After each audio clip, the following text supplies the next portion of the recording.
Here's Elsa and Anna in 2013's Frozen. And here they are in Frozen 2. While they may look like the characters you know and love at first glance, if you zoom in on their clothes, you'll see how they're different. In the update, you can now see three-dimensional jewels, the stitching, and even the finest of threads. All these details wouldn't have been possible in the first film. Technological breakthroughs allowed them to do so much more for the sequel, even creating a horse completely out of water.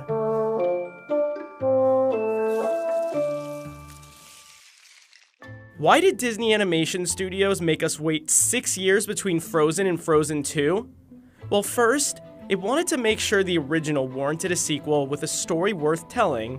But during that time, Disney Animation, which works completely separately from Pixar, made technological advancements that would let the team improve on the look and design. A team of about 75 animators worked on the movie over the course of roughly 4 years. Since one of the major themes in the new story is change, they had a lot of work to do to update the characters and their surroundings. Change mocks us with her beauty, while also remaining true to the world they created. The main characters, Elsa, Anna, Kristoff, and Olaf, were created from scratch for the first film, but now they needed a makeover. You can see the subtle differences in their faces, but even more so in their hair and clothes. Disney Animation had a few movies in between Frozen and Frozen 2 to develop their animation. Anna's hair was based on programs used to make the hair in Moana. For Moana, they developed a software called Quicksilver, which allowed them to create realistic hair that could react to forces like wind, water, and intense action. According to technical animation supervisor Christopher Everett, Moana's hair came with a lot of tight coils, while Anna had a lot more individual hairs for them to maintain. A new software, called Beast, allowed them to simulate more and more hairs per frame and at a much faster rate. Some of the characters would be put through a roller coaster test simulation. This identified whether they needed to add more qualities to the hair, such as thickness. Hair, again, was based on character. They made Anna's hairstyle more mature as the character had aged. The clothing designs in general are much more intricate than they were in the original. Just look at these two shots of Anna and Elsa in Frozen and Frozen 2. You can tell from this shot in the second movie, where Anna and Elsa are standing in the enchanted forest, that their clothes are much more detailed. Elsa's dress no longer looks like it's covered in just two-dimensional sequins. Instead, there are incredibly detailed little jewels everywhere. Meanwhile, you can now even see all the little stitching on Anna's cape. And in this shot, where Anna and Olaf are enjoying the warmer weather, you can really see every little thread in Anna's dress. While Elsa goes through some costume changes, animators made sure whatever she was wearing was part of a cool color palette. The animation team felt if they went too warm with the color choices, something would feel off, as certain colors become associated with certain characters. Movement was also an essential trait to get right. Getting an animated character to move is all about mastering control points. Every finger has 3 or 4 control points alone. In Frozen 2, Elsa's feet had multiple control points so she would look natural while moving barefoot, which was important given that her most important actions happen while barefoot. And movement, like clothes and hair, can be used to define character traits. The animators utilized movement to demonstrate how the characters changed since the first film, as well as the differences between them. Elsa walks and reacts with refined movement, especially compared to Anna, who was much more animated in her actions. And while the two sisters spent most of Frozen apart, in Frozen 2, they're together most of the time, so the differences between them are even starker. You can see this especially in the charade scene. Elsa is mostly silent, listening and moving just straight up and down, while Anna is moving around with her whole body. Yet Elsa, who is much more confident now than she was in the first movie, walks with a much greater sense of purpose. There's a detail even more subtle than movement that the animators needed to get right: breathing. It's especially essential for a movie involving singing. The animation team even brought in a vocal coach to teach them about the kinds of breathing techniques a professional singer would use. Take a look at this scene when Elsa is singing Into the Unknown. We can see all the subtle movements in her body, almost as if we were watching Idina Menzel recording the track. But there are some new characters here that posed an even bigger challenge for the animators, and that's because they aren't human or creature, but the elements. Now, on most computer animated movies, the visual effects and animation teams work separately.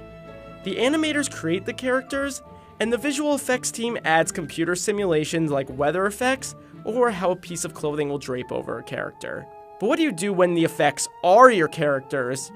There is no better example of this than Gale, who's a gust of wind. Wind would usually be a visual effects simulation added in later on in the process, but here it's a character, so they had to create a new program for the animators just for this, called Swoop. Usually, you just see the end result of wind, but this time we see it as a whole character. To get this basically invisible character right, a wind rig ran alongside given scenes, and they were able to manipulate its size and add simulations to this that helped determine Gale's speed and path. Here's Gale blowing into a house and pushing Sven out the door. Creating Gale also required working closely with the environments team on elements such as the leaves that get swept up by Gale. For instance, when Olaf is singing his When I Am Older solo, piles of leaves needed to be placed on the ground for Gale to pick up. At one point early in the design process, they contemplated having Gale take the form of the other characters, mimicking their shapes with debris. And animators had to think about whether at any given moment Gale was supposed to be playful or dangerous. But let's not act like this wasn't a fun challenge. Along with studying physics, the animators went skydiving for inspiration. The skydiving experience certainly shows if you look at this shot of Bruni being swept up by the wind. He has his arms and legs out in skydiving form. The elements came in all shapes and sizes. The biggest ones were the Earth Giants. Because of their large size, the Earth Giants had to move very slowly. To design them, the animators actually incorporated characteristics of the trolls from the first film. As you can see from these drawings, they shared a lot of the same features, from the shape of their torso to the size of their nose. Not surprisingly, making a giant made out of rocks move isn't easy. The rigging process was intense, as their rocky forms and asymmetrical bodies restricted their movements. It was also important that each piece of rock moved correctly and didn't go through another rock. And last, but certainly not least, there was the Knock, the water horse, which was the product of 8 months of hard work. There were several challenges to creating a creature made out of water that also needed to be true to the look of an actual horse. Because it has no pupils, or real eyes for that matter, it's a lot harder to convey the character's emotions, so the animators relied on the Knock's ears. They made the ears point to wherever the Knock was looking, while also conveying its mood. If the ears point back, the horse is angry. If the ears point to the rider, they respect the rider. But before the animators could control its emotions, they had to figure out how to control the water it's made of. While the water in Moana had some personality, it was nowhere near this complex. In early tests, there was way too much water coming off the mane and tail, which animators described as looking like a fire hydrant. They eventually controlled it to the point where it looked more like a gentle waterfall. The Knock also had to look like it was part of the ocean, so they looked at elements of the actual ocean, like mist and spray, which forms at the end of the mane and tail as it moves. Staying true to the water form also required making the Knock different from an actual horse in some ways, like the way it moved. When the Knock is running on water, you can see the hooves sort of break and stretch, which is apparent if you slow down this clip of the Knock running on a wave.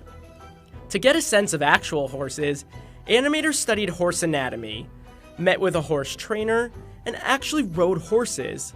It was important not just to capture the look of horses, but the weight of them, so Elsa could really get a sense of this creature's power. While all the characters went through transformations, a lot changed in their world as well.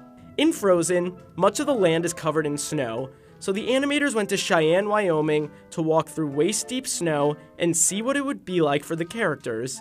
But in Frozen 2, it's supposed to be autumn, so the snow is melted. This presented new challenges. Since more of the ground and surroundings were revealed, There were a lot more details that needed to be included in each shot, particularly in a new setting for the movie, the Enchanted Forest. Every tree, rock, and plant required a lot of planning and work to get where it is. For inspiration, the team ventured to the wilderness of Norway, Iceland, and Finland to experience what the characters they were animating would be experiencing and to get inside their heads.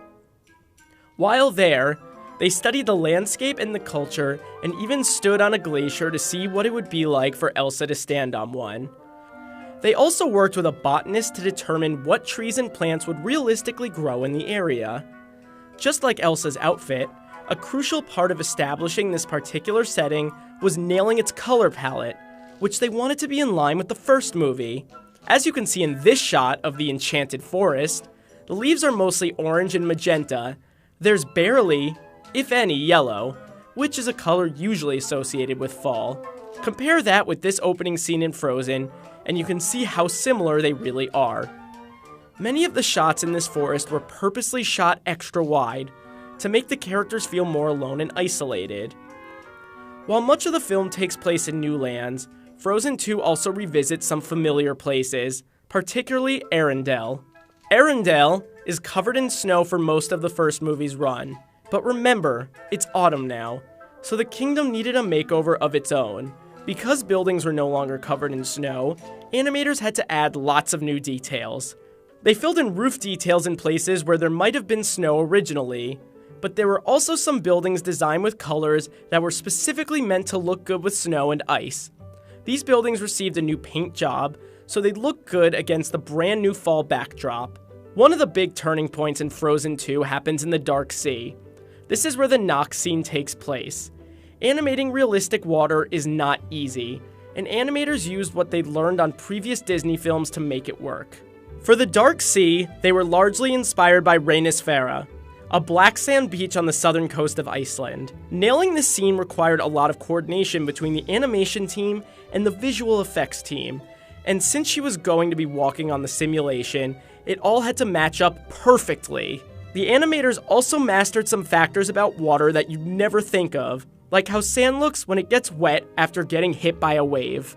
Disney Animation developed another simulation engine for Moana called Splash, which gave them a lot of practice making the open seas. Through this, they could calculate, for example, what it would look like for a wave to break.